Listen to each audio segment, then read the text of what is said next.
Dog Pound Daily has 5 storylines to follow at training camp. First one, offensive line depth. What do you make of that?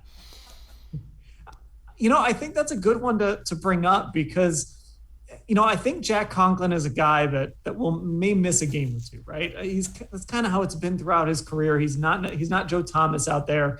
He's probably not going to miss significant time, but you might have to replace him. Wyatt Teller, last year was the first year that he was really an everyday starter.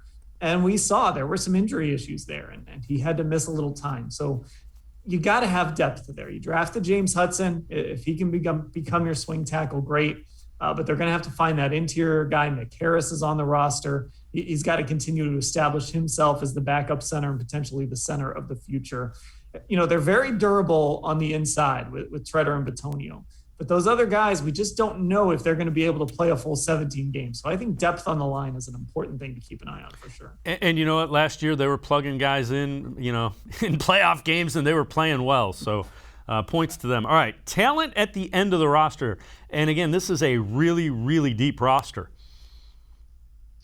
But they also value churning the bottom of the roster. I think that's one of the things that Paul DePodesta and Andrew Berry really value is this idea of, when you have guys at the end of the roster, that's sort of where you can bring guys in and develop them a little bit and kind of, find a guy that can contribute here or there. Maybe it's on special teams. Maybe it's on the defensive side of the ball here and there. Maybe it's a receiver, making 2 catches for you that really matter. I think the bottom of the roster, it'll be interesting because it is guys like, I don't know if you consider Kadero Hodge like a bottom of the roster guy, but he's going to be fighting for a job. I think Rashard Higgins is pretty safe. I think Donovan Peoples-Jones is pretty safe. But I think what makes it interesting is, we're not talking about names people don't recognize. I think we're talking about guys who have contributed in the past.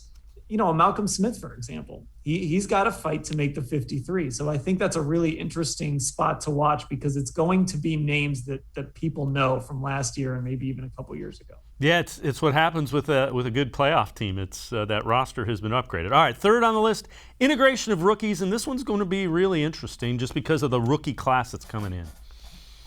Yeah, and it's really those top 2 guys, and maybe Anthony Schwartz you throw into that mix as well. How do those guys all slide in and find their roles? Because, I mentioned James Hudson earlier. If he plays a lot, that's not good. You don't want to see a lot of James Hudson this year. Demetric Felton, I'm intrigued by him, but you don't want to have to rely on him, and you're so deep at running back. But, how do you bring Greg Newsome in? If he's not the starter, how do you find opportunities for him to play?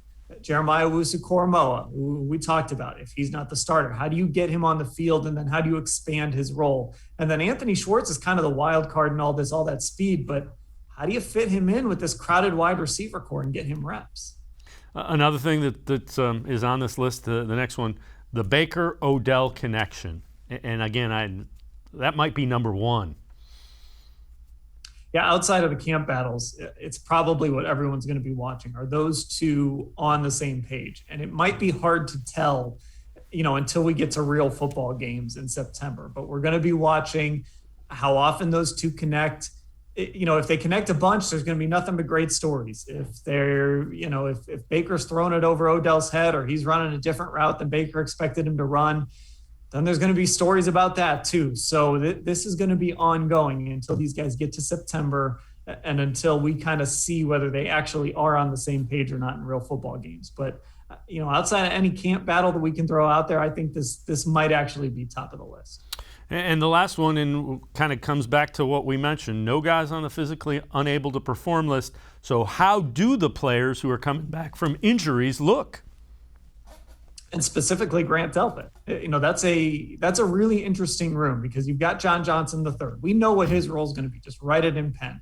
He's going to be your free safety. He is going to play in the box a little bit. There's a lot of things he can do. He's not competing for anything.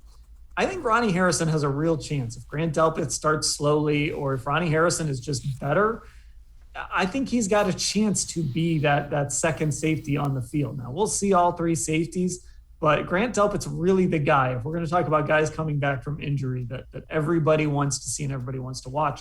Grady Williams, I think I don't want to say that's his job to lose. I actually think Greg Newsome, if I had to pick a winner of that competition, I would say it's Greg Newsome. But let's see how Greedy Williams comes back and competes. That's another guy that you kind of circle and say, all right, you basically lost last year. You got a front office that didn't draft you. How are you going to respond?